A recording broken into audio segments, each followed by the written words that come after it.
Hello everyone and welcome back to my channel.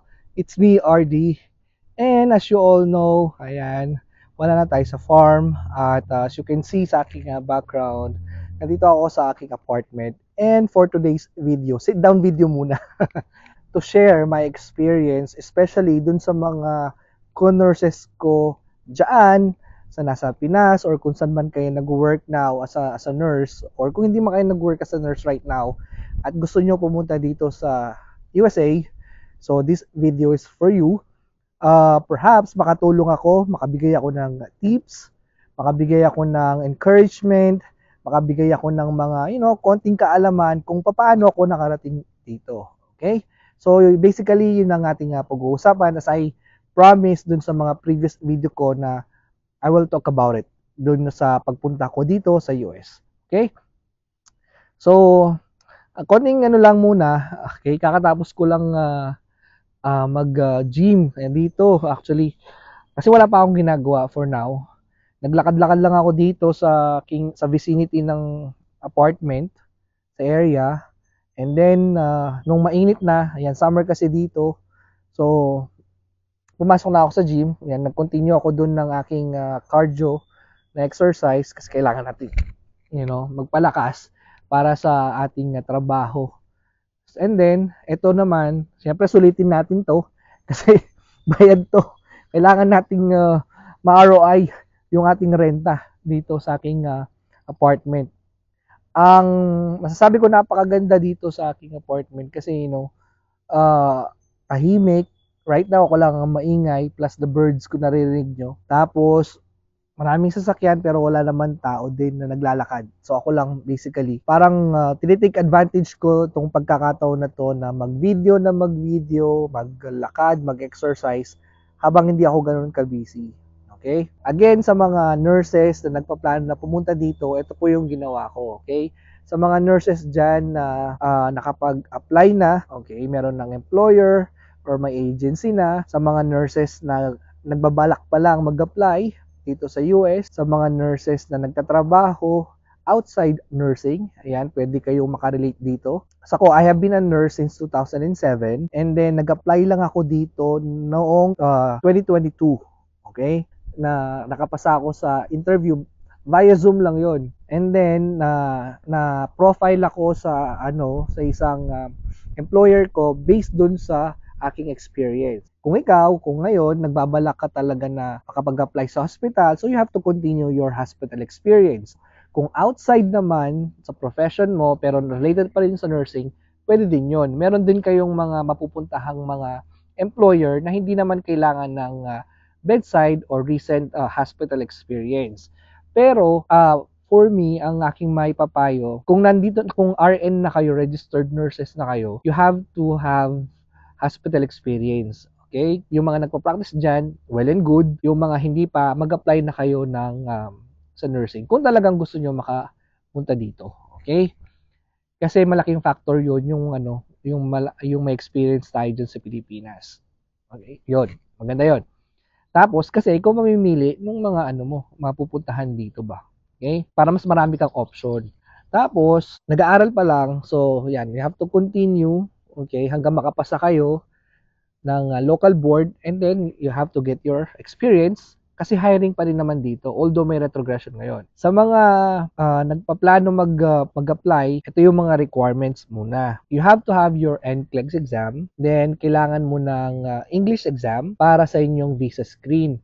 So yung mga detailed requirements, sasabihin naman sa inyo yan kasi per state, okay, is per state iba-iba yung requirement. Per state iba-iba yung nursing endorsement din. So pero initially ang first step diyan, I suggest before kayo maghanap ng agency ay meron ka ng NCLEX. Or ito maganda, may mga agency na nagpo-provide na ng NCLEX at tutulungan kayo step by step on your process. It's just that may konting pressure yon kasi sila yung magbabayad ng NCLEX mo. Narinig niyo yun? Sila yung magbabayad ng NCLEX mo and you have to pass it. Okay? So, hindi ko na alam kung paano yung agreement doon, kung ilang take or pag hindi mo na ipasa, babayaran mo ba? I'm not sure. So, pero may mga ganong agency. You have to, mag-agency hopping din kayo, magtanong-tanong kayo sa mga kakilala nyo para magkaroon kayo ng idea. Pero, on my case, ako nagbayad ng NCLEX ko. Ako nag-process, ako nagbayad, and then, yun, nakapasa ako. Again, ang NCLEX ko, so huwag na natin pag-usapan yung iba, no? Sa akin na lang para legit yung information. Kung meron din magkaka-experience nito, kung we have the same experience or we have the same situation, baka makatulong sa ito. So, ang NCLEX ko ay California Board of Nursing. Then, I took my NCLEX year 2008. So, napasa ko. However, hindi ako nabigyan ng physical license because of the social security number na wala ko. That time, before 2008, nagbibigay pa sila.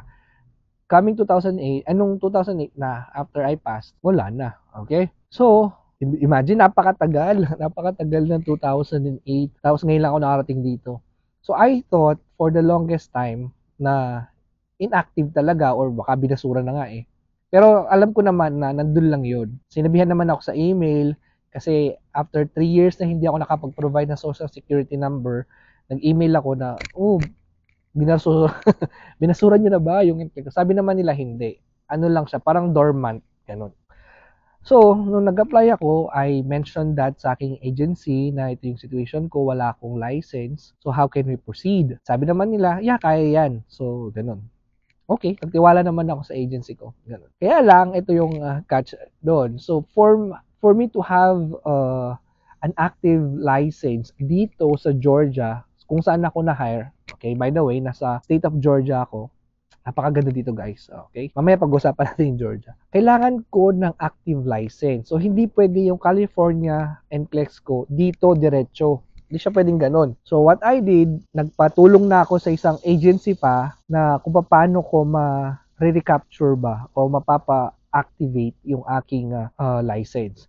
So, from Cali, okay, ang dami kong dinaan ng proseso, may mga requirements ako na pinasa sa Board of Nursing ng Cali.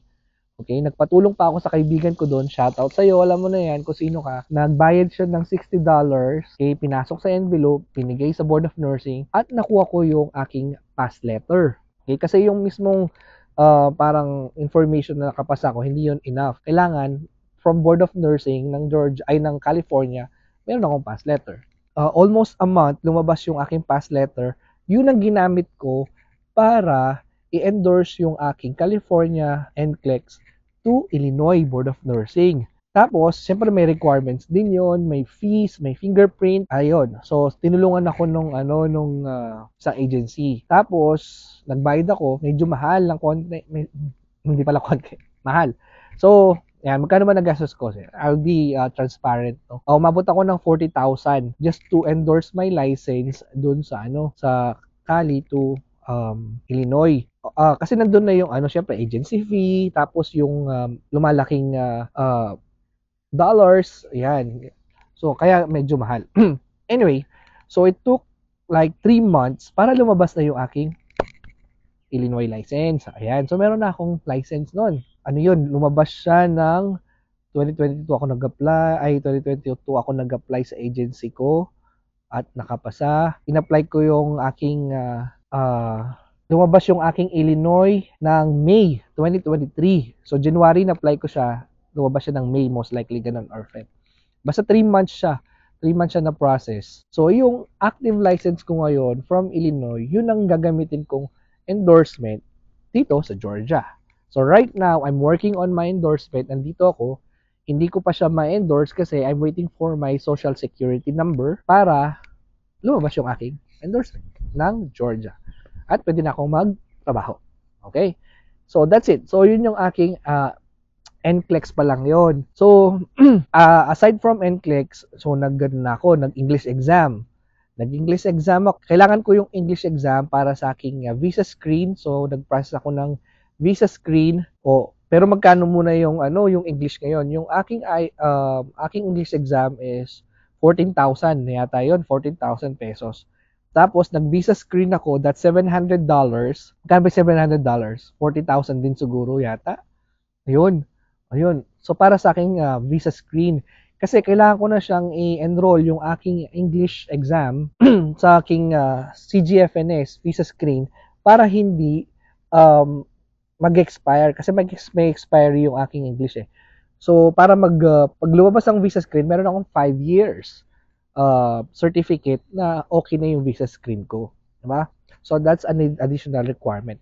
Pero sa kanyo na yun lahat alalahanin. Pero sinasabi ko lang sa inyo, yun yung mga requirement, okay? Ang importante ngayon ay nakapag-apply kayo at ma-secure nyo yung inyong priority date. Kasi yung priority date, yun yung nagbibigay sa inyo kung nasan na kayo sa visa issuance, sa visa interview, ganon. Right now, as you all aware, retrogression ngayon, bumalik sila sa December 2021. Mag-worry ka ba? Somehow, nakaka-worry kasi naghihintay ka din, no? Gusto mo na makaalis, gusto mo na kumita agad. Pero kasi ako nangyari din sa akin yan, na 2 years, imagine. 2007, 2008, ang lala ng retro. As in, 10 years, parang ganon. So, kaya hindi rin kami nakapasok agad dito. So, imagine, yung mga ganon, paano na lang hinintay ng mga nauna sa atin dito. So, ako, ngayong nag-apply ako ng 2022, nakaranas ako ng ilang retro din. Minsan, nag-backward din siya ng 2021, nag-stagnant siya ng ilang buwan, umusad ng, pakonti-konti, hanggang umabot na yung PD ko. In a span of 2 years. Oh. So, yung mga naghihintay dyan, 2 years, edi mag-work na kayo dyan, habang hinihintay nyo, make yourself busy, or umanap kayo ng pagkakitaan, or continue working. At uusad din yan. Don't be discouraged kung nagre-retro or tumatagal ang process. Bagkus, gamitin nyo yung time na to, ganun na lang siguro, gamitin nyo yung time na to to have more time to your family at saka yung Pilipinas, ganon.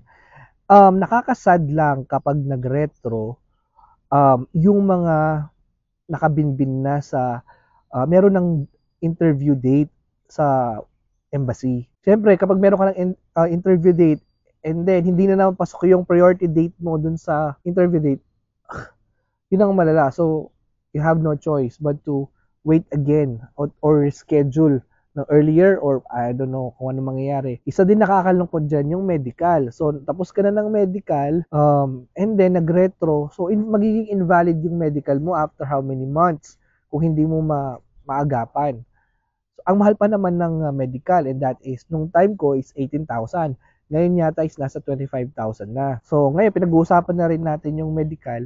May mga din dyan, challenges, okay? So, aside from retro, interview date, kasi tapos ka na sa requirements mo, okay na lahat eh. Napagdaanan mo na lahat yun eh. Okay? So, interview date na. Ngayon, nag-retro. So, that's another challenge. Pangalawang challenge, yung medical. Siyempre, sa medical, may good dyan na talagang physically fit talaga sila, lahat. Kung mag-isa ka lang, ikaw lang, pag family, yung isa may iwan or something like that one. Aside from mahal, nababayaran mo yung lahat ng family member mo, dependents mo. Ang challenge dyan is kapag hindi ka fit initially sa medical. So you have to undergo test din, okay? Hanggang ma-clear ka, okay? So ang sinasabi ko dito yung hindi naman to secret, no? Common knowledge naman to. So yung mga na-sputum culture, pag hindi kasi clear yung x-ray mo, of course, yung dyan, mahigpit kasi sila dito sa sa x-ray, sa lungs. So as a protocol, syempre, susunod lang naman din sila. So you have to undergo sputum culture. Yung sputum culture, may schedule yan. So you may be delayed for how many weeks bago ka ma-schedule ng sputum. Ang sputum naman ay you should be there for 3 consecutive days ng maagang maaga. Kasi they will start collecting your sputum 6 o'clock in the morning onwards. Hanggang 8 lang yata yun. So, kailangan mo pumila. So, ang another concern doon is kung nasa province ka, so you have to book an hotel na malapit doon para maaga sa pila kung ayaw mong mag-travel. Another challenge doon, kung nag-work ka, So, it's either magli-leave ka or absent ka, I don't know. And then, pero kasama na yun sa bayad. And then, you have to wait for 8 weeks, 2 months, okay? Na sana, okay, wala lang magkaroon ng growth dun sa iyong sputum. Pag meron nagkaroon ng growth, of course, you have to undergo medications. So ako, inamin ko na. So nung time na yon, so 3 days akong nasa Manila, nagbuka ako ng hotel malapit sa St. Luke's. Tapos 3 o'clock, 3:30 in the morning, nakapila na kami. Again, this is not a secret, this is an common knowledge naman talaga nandun. I'm just sharing my experience para na rin aware kayo yung mga possible na mangyari, or hopefully hindi naman, pero at least naman narinig nyo din naman yun na meron talagang ganun. So I have to undergo sputum culture. 3 days ako nandun, pumila ng alas 3 sa madaling araw, magbibigay ng 6 o'clock sputum, yung wala ka na maibigay, ganun. Although confident naman ako na wala akong after 8 weeks, ayun, resulta, I'm clear, binigyan na ako ng vaccine. So, ayun, tiyagaan lang talaga. Then you have to, pray hard na walang tama. Kung meron, then you have to treat yourself. Diba? Meron naman din procedure yan. Hindi ko na yun tatakal kasi hindi ko naman siya pinagdaanan. Okay? Sa mga ibang nurses natin dyan, if you would like to share your experience, then you can comment kung paano. So, yun. Ako, more than 2 years kong hinintay. Yung iba, less than a year. Yung iba, more than a year. Yung iba, mas matagal pa. So, kanya-kanya po tayo ng timeline dito. So, don't be discouraged. You have to fight for your dream, for your American dream kung gusto mo talaga dito. Yeah. And then, lilipas din yan. Yung parang naghihintay ka lang din. And then, eventually, paggising mo, paalis ka na. Nandito ka na. O, yun na naman. Struggle kasi alis ka na eh. So, right now, nandito ako sa Georgia. Napakatahimik dito. Ito yung mga gusto ko, yung mga laid back ng konti. Kasi, sa mga followers ko dyan, I stayed sa Pilipinas, sa Kubo nga ako eh. Sa Marangle, sa Bukid. Okay? And I really enjoyed that, yung mga peaceful na environment. Yun. So, ganun. So, ngayon ako mag-isa dito. Kung meron kayong question, you can, drop the question on the comment section below para masagot natin kung ano ba, baka may na-miss akong information sa inyo.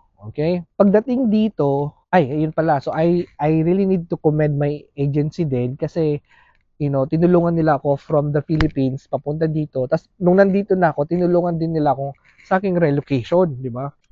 I've heard hindi lahat ng agency ganito. So, ang kagandahan kasi dito, pagbaba ko ng plane, yun, yung meron bang tutulong na sa akin. Ayan, may sumundo sa akin. At shout out kay Kuya Jopet. Ayan, maraming salamat. Tas Pinoy siya. Ang dami na niyang alam, experience. So, naging madali sa akin yung relocation. Yung interview date ko na lang. Pagdating ng interview date ko, siguro wala man akong naging problema doon. Actually, kompleto naman yung documents ko. Kailangan yon, kailangan make sure meticulous ka sa mga documents mo para wala kang makalimutan, no? Kahit mag-double check ka, triple check, ayusin mo talaga yung documents mo. Tapos, ang interview, yan, madali na lang yung interview, just be honest. Sabihin mo lang yung mga dapat isagutin mo lang ng yes or no. Simple as that. Ang naging challenge lang ay yung aking picture.